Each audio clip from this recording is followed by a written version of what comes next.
Écoutez bien ce que Tebboune a dit hier soir, parce qu'apparemment un Algérien aurait été placé sous OQTF car il a pris la défense de la Palestine. Écoute. Les Dreyfusards sont toujours encore là-bas.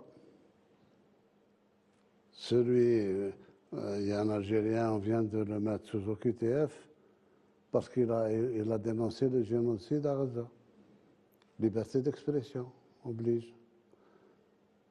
Et beaucoup de cas comme ça, c'est des dizaines de cas par jour.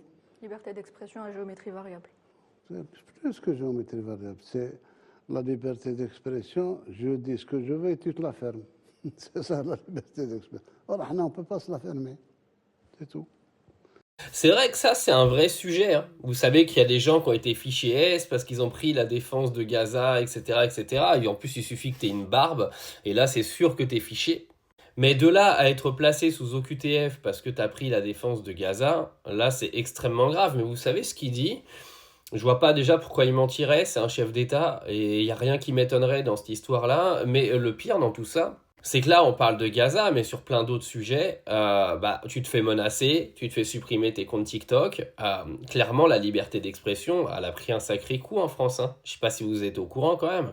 Là, même des dirigeants de puissances étrangères, donc pour le cas Tebboune en Algérie, vient se foutre de la gueule de la liberté d'expression française. Vous imaginez?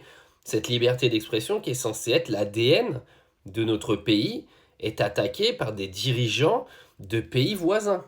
C'est-à-dire que c'est même plus aujourd'hui un constat fait par la population, c'est un constat qui commence à être fait également par des dirigeants importants dans ce monde. Donc il va quand même falloir commencer à se poser les bonnes questions. Parce que je ne sais pas si vous avez suivi ce qui s'est passé récemment également avec Candace Owens, alors on est sur un tout autre sujet, mais clairement, les gens qui en ont parlé trop virulemment se sont tous fait dégager des réseaux.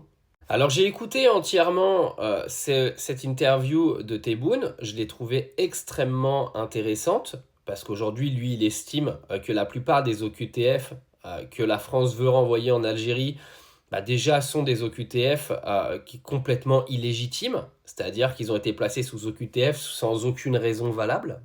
Pas tous, bien sûr, attention, parce qu'il y a quand même des meurtriers à l'intérieur, donc pour moi ces OQTF-là doivent retourner en Algérie sans discussion possible.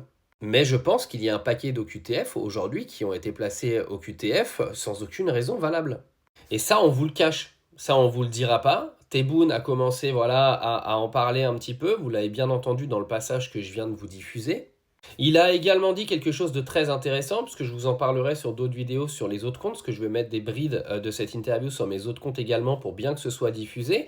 Mais il a également dit qu'il ne parlerait qu'avec Emmanuel Macron ou avec le ministre des Affaires étrangères. Donc en gros, il a mis un gros tacle à Retailleau en disant, pas directement le nom de Retailleau, mais que si Retailleau veut parler, Tebboune n'en a rien à foutre de sa tronche et ne parlera pas avec lui. Donc juste un conseil, Retailleau démissionne parce qu'il ne parlera pas avec toi de toute manière. Et tu ne seras pas soutenu par Macron sur ce coup-là. Donc, au revoir Retailleau.